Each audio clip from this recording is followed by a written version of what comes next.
So we're about to go into our talk, crazy talk. Why men marry? Why should men marry? Why should you marry? It's about to be crazy. It's about to be crazy, and I have someone to have that conversation with. His name is Clayton.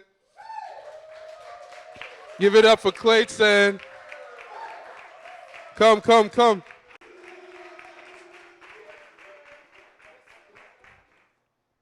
Thank you for being here. I have here with me Clayton, and why men marry or why should men marry is the question we're trying to answer here. Listen, I don't have all the wisdom for that. I've only been married for a year or so. I have my fair share of experience, right? But you've been married a little bit longer. How long have you been married, Clayton? 6 years in June. Wow. Let's go! Clap, clap, clap. Congrats for that. That's amazing. I really respect that because it's not easy. That's what I was about to say. Marriage is not easy. It's challenging, to say the least. And I just want to start with this question: Is how did you know it was the right woman for you? Like, tell us a little bit about your story. We want to start with a story time of like, how did you meet? Where did you see her? Did you see her eyes first or something else? Tell us. What's up? Sound like you really want to know. I want to know. Um, how's it going, guys? Hope everybody's having a great night so far. Um, I met my lovely wife 2012. She walked into my church. I play organ at my church. We can see everything. If anybody's a musician, it's like the best view of the whole church. And she walked in, and I was like, "Who's this stranger?" Because I know everybody. And she was new to Ottawa. She just came to Ottawa for school, was just getting through her degree, and she was worshiping without being prompted. And I was like, I've never seen a visitor come into a church and worship without being prompted. It was a little strange to me, but it caught my attention. And I heard that little voice that said, that might be you. And I said, all right, cool, we'll see where this goes. And so I got really nervous. Back then, I was a really shy guy, very nervous. I wore a lot of track pants. I didn't know much about myself in the time. And it took me a while to shake her hand. And how that really went was a friend of mine was talking to her. And because a friend of mine was talking to her, I said, okay, cool, this is a great opportunity for me to go talk to my friend and then insert my way into the situation. Strategies. You got to think that through, you know what I mean? And it was an opportunity just for me to extend my hand. But the moment she took my hand, she didn't know that I was in. That's all I needed. Wow. That's all I needed. And there began our 2-year journey prior to getting married, which was a fantastic and real adventure of an experience, I would say. I think one thing that's super interesting is like basically from the time you met her, you were sold, right? Oh, From yeah. what I'm understanding, Yeah. you kind of like felt it inside of you that this is the woman, right? Yeah. So how did you know this was the woman? Bro, I just had a gut feeling. That's the same question my dad asked me. And years prior, my dad, we sat down and we talked, and he said, when you know, you know. But he didn't know that was going to come back when I told him, hey, I want to marry this girl. And he said, you sure? And I said, you told me when you know, you know. But the reality is, I thought I knew. Because there's no way to know until you make a choice. And it's when you make the choice, that's when your knowing begins to grow. Because at the end of it all, you can think you know, and then she wears her bonnet to bed, or she wears her bonnet out to the grocery store, and you're kind of like, I don't know this person. Or she's not wearing makeup on that one day when you weren't used to seeing her, and you're kind of like, I don't know this version of you, and I don't know if I can get down with that version of you.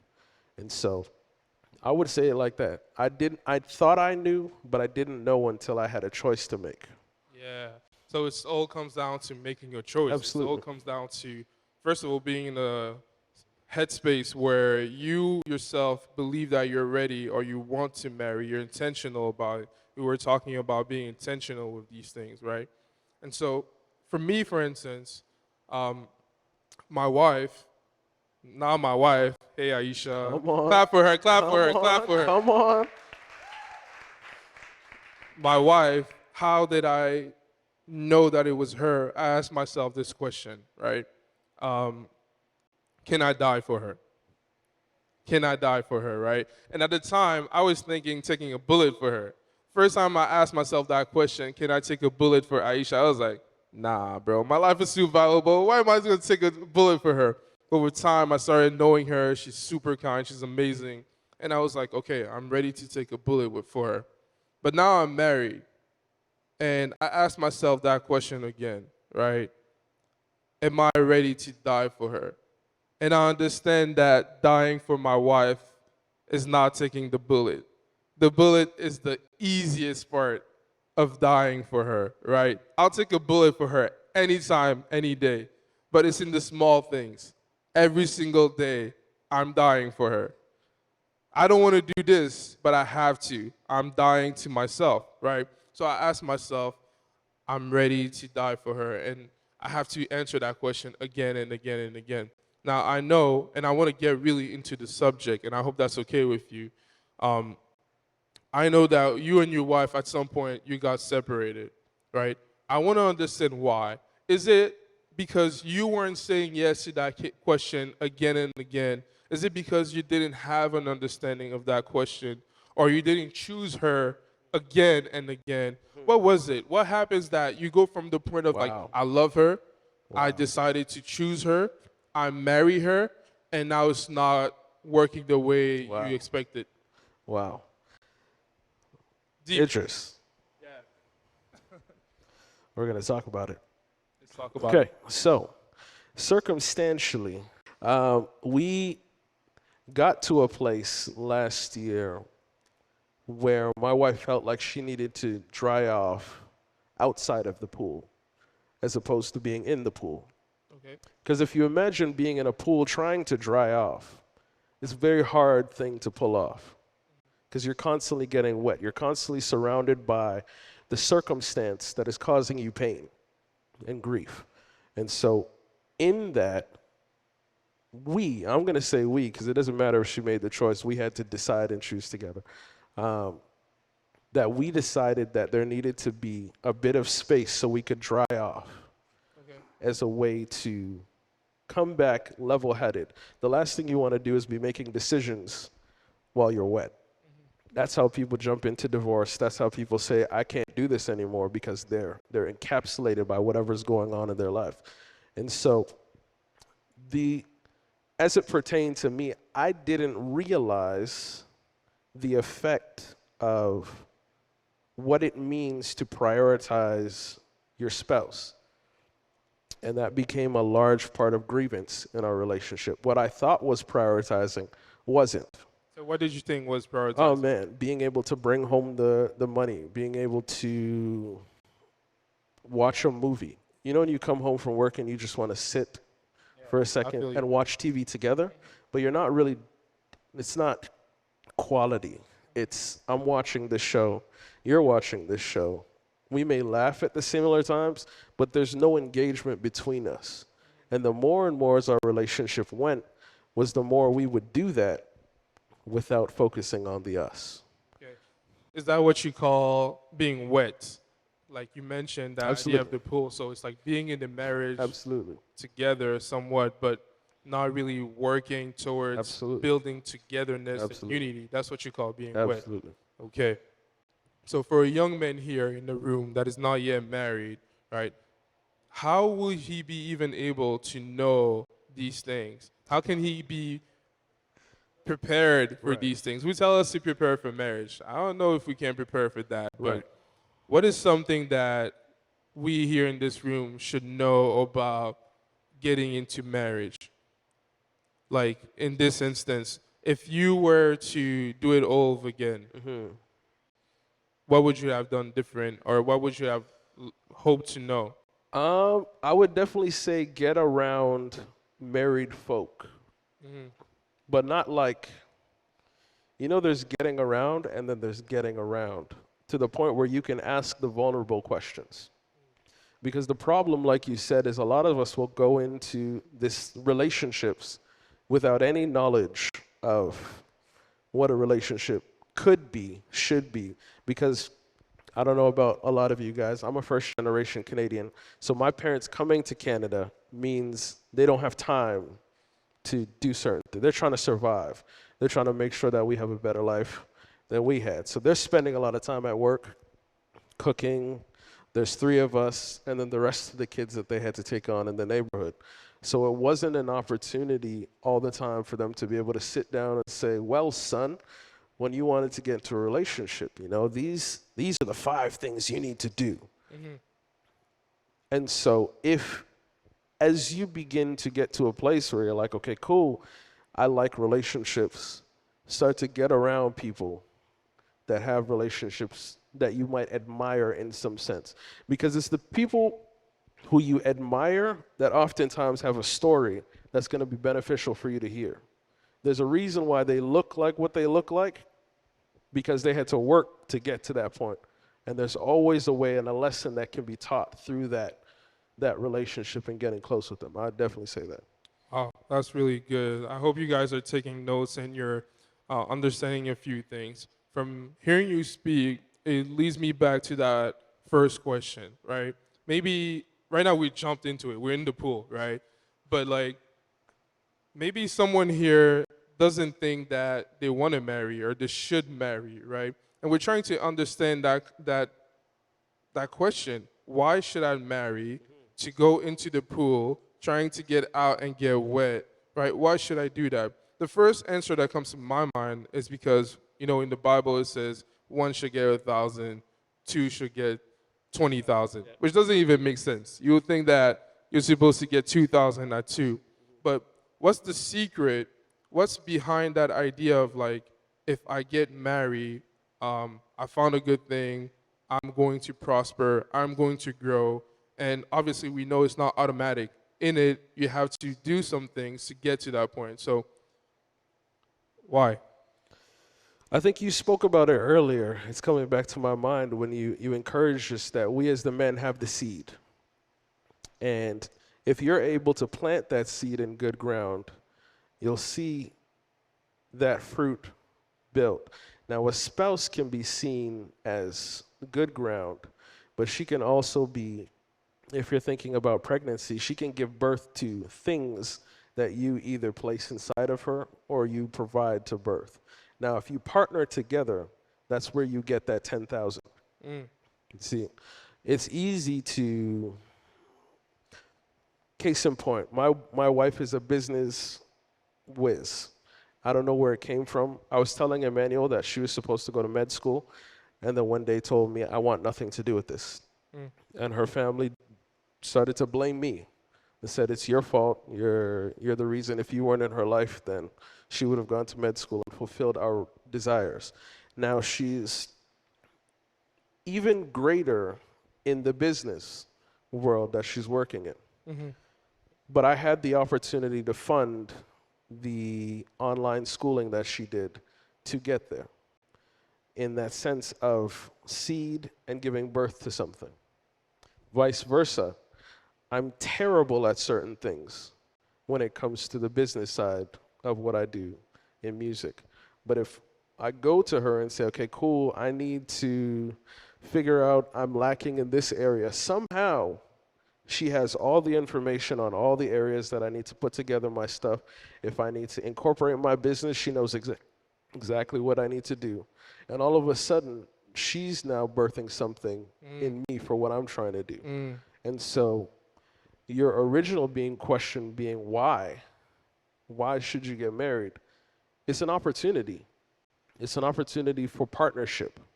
It's an opportunity to build a life with somebody else. It's an opportunity to bring a seed into the world and to nurture that within the family home. It's an opportunity to emulate our relationship with Christ on earth. It's an opportunity, if you so choose. That's so amazing. All right. they're telling us it's time, but to be honest, I have something to say, Jeez. and I'm taking a little bit off your time, but I think this is beneficial. I love the fact that you took the pool idea, right, and you took water, and the way I see it is that as men, we are water, right, but the woman is the canal through for us to flow, right? You can be water, you can be strong, you can have all these things, but from my understanding is that if there's no canal to guide you, the water can just be everywhere. It's not productive, it's Right. not Yeah. strong, the Right. waves are not there. And so that's how I see even like partnership in marriage, right? And even how like it's almost like an elevator. You can either go up or you can go down, right? So why marry? We answered the question before as men of the importance of focus and getting to the point of being intentional with who we date and who we want to marry, and even having that question in our mind. Now we understand that it allows us to grow, to partnership, to do more, right? Um, but I think the last question that I have, if as a man, right, I I get to a point where I want to marry, and I get to the point where I understand that the woman is by canal. What makes me choose her again and again? What made you choose your wife and not come to the point of divorce? Because it's challenging, right? Why? What's the answer to that question? That's a very hard question, kind of globally to address. The reason why is your why might be different from mine. At the beginning of my my relationship, I sat down with my mother-in-law, and she said, "What are the things you've heard from God when it comes to being this relationship?" She's the pastor. So why biblically do you like what has God said to you as to why you feel like you should be with my daughter? And I wrote out all these answers, and I was like, "Oh yeah, ooh, ooh, ooh, all this great stuff." And I feel like I heard the Lord's voice. I knew that she was the one, but it didn't matter until we got to that place of challenge Mm, in which I had to say, "What happens next?" mm, And I realized that I had a choice in that moment. I could go back to the beginning and say, "Okay, cool, where this all started doesn't mean that you've deviated. It just means that you hit the fork and now you get to make the choice as to where it goes." So if you go back and look at the history of the foundation of this thing and what it's based on and pull from that, that became my strength in the moment. mm, And so whenever I get to a point where I'm kind of like, "God, why am I in this situation?" And he says, "Because you're strong enough to handle it, oh, because I gave you the foundation at the mm, beginning. And if you forget, go back to that. And wow, then go back to that and go back to that." that's amazing. Clap for him. Clap for him. Clap for him. Wow. Thank you so much for that because it goes even back to our last conversation about the importance of our strength, right? And protecting our strength as men. And so I'm really blessed by this conversation. I hope you guys are too. If you are, just clap for the men, clap for Clayton. Thank you because you've been vulnerable. You spoke with an open heart, and I appreciate it. Thank you. We love you. Thank you. It's time for our So my questions. question was, do we necessarily need to be financially stable in order for us to just be like, okay, so right now I'm financially stable, so I'm ready to get engaged or whatever, or like the fact that we're not necessarily financially stable is like not that big of a factor or a motive for us to get married with the wife of our life. Oh, this is all me. Hans, you might want to turn it up a little bit so that everybody can hear my response. You can tell me if I'm crazy or not. Statistics say that financial matters are the base premises for divorce.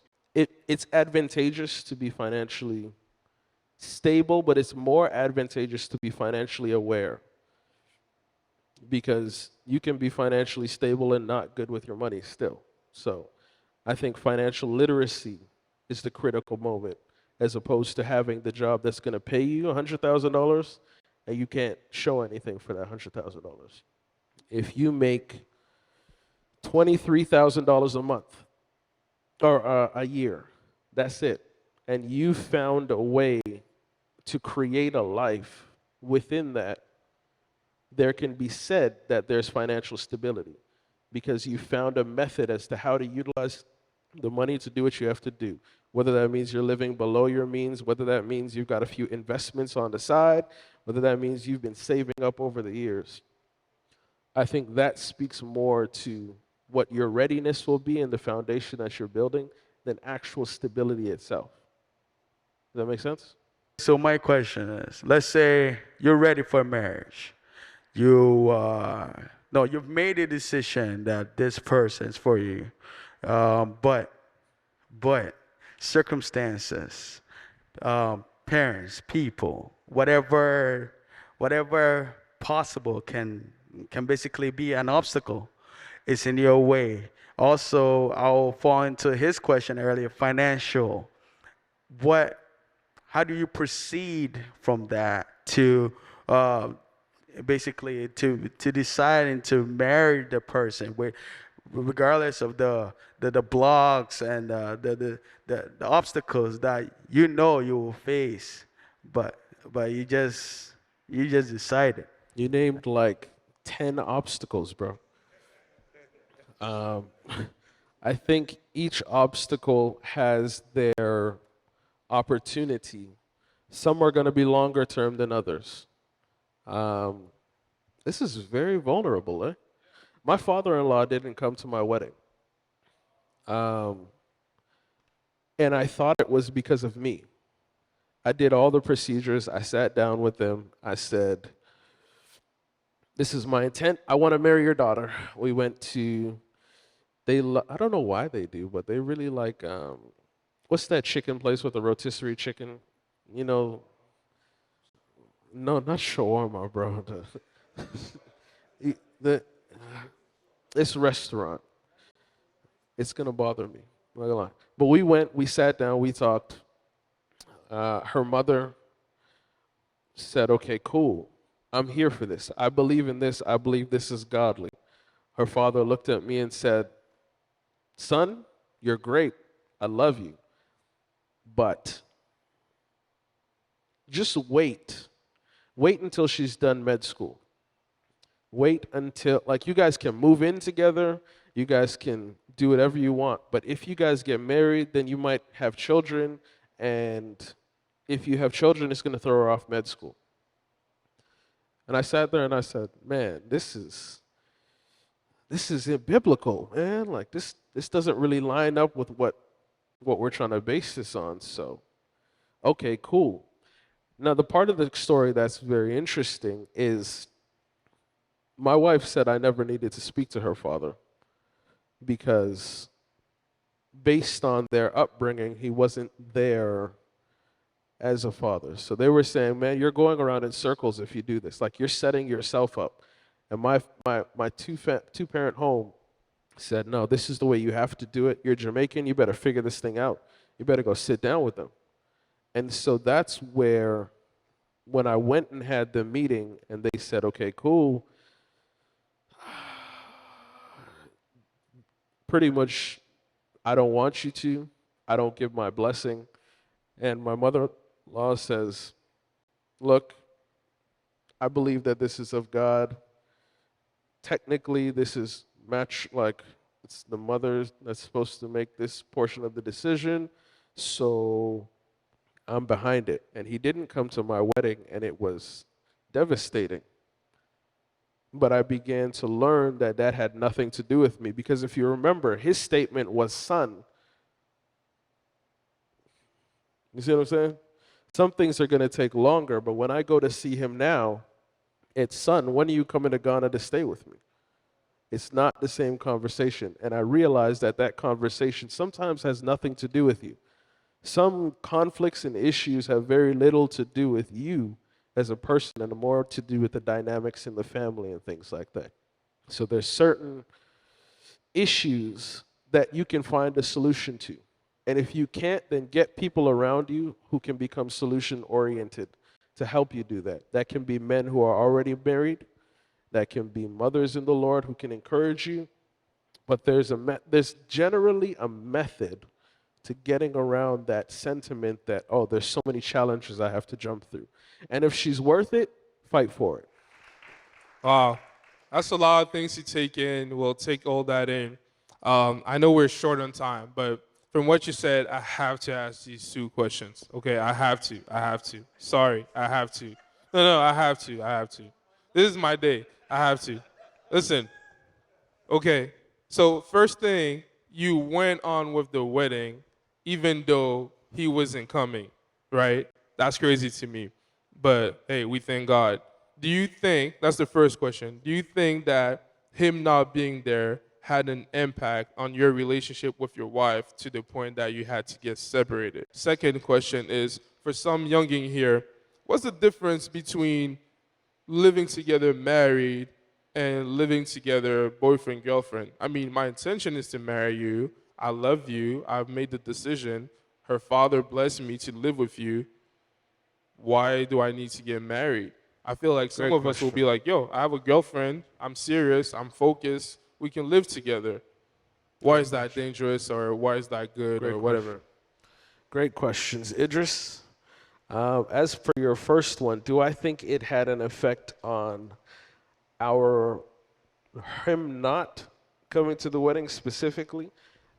Less about him not coming to the wedding, more her encounters with fathers and men growing up played more of an impact and plays more of an impact.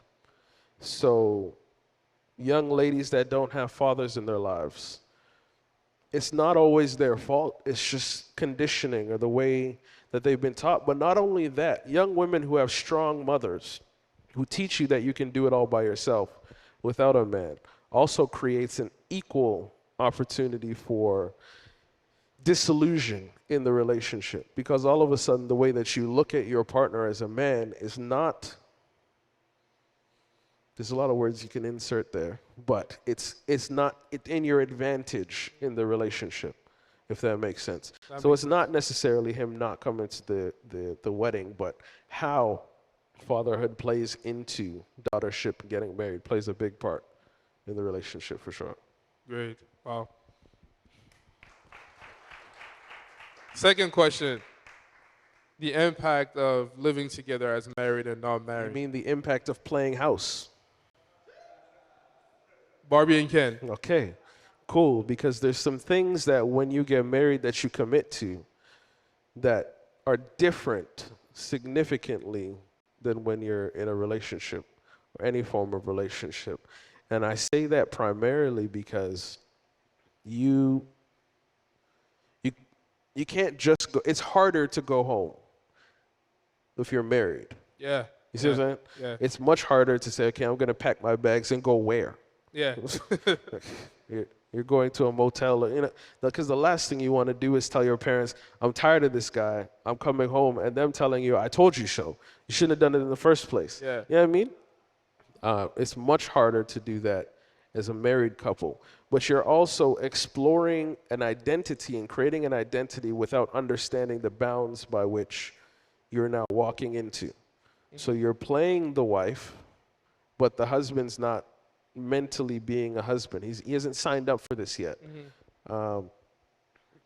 It's funny, you were talking about why men cheat. And I've always heard that one of the reasons why men cheat is because they're doing something that they didn't sign up for. Yeah. They didn't 100% agree Wow. to the conditions of what's going on here. So I liked you. You were cool as a girl, but That's it. like it's a lot more that you're asking from me. Now you're asking to know my bank number. You're asking to be able to see my account. You want to be able to take my credit card to buy what you want to buy and not have a plan to pay that back, because I had a plan for how that money was going to be spent. But because I didn't share my plan with you because you're not my forever woman yet, and I don't have to share my plan for my money, you don't see the vision of what I'm working on. Wow.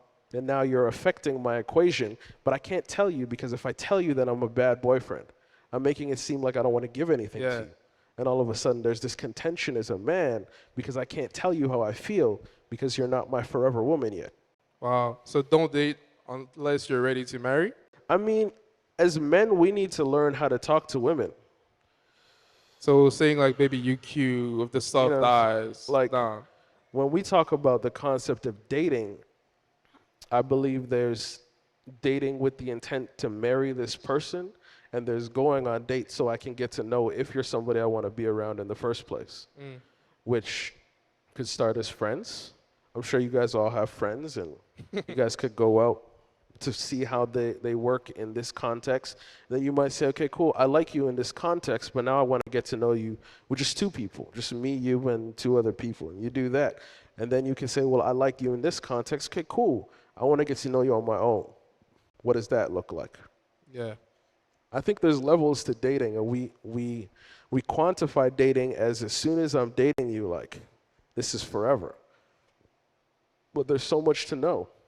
Yeah. And wow. if you're intentional, you can know so much more in 6 months than waiting for 3 years to know if this is somebody you want to get to know or want to be with. Yeah, you said something right there. That's amazing. Clap for the men. I feel like our quote should be there's levels to this. There's levels to this. Listen, we have to end the talk here to go into our next talk. I feel like the next men of honor, we might need to speak about the importance of singleness or singlehood or whatever. It's something we'll talk about. But clap for the men. Clap for Clayton.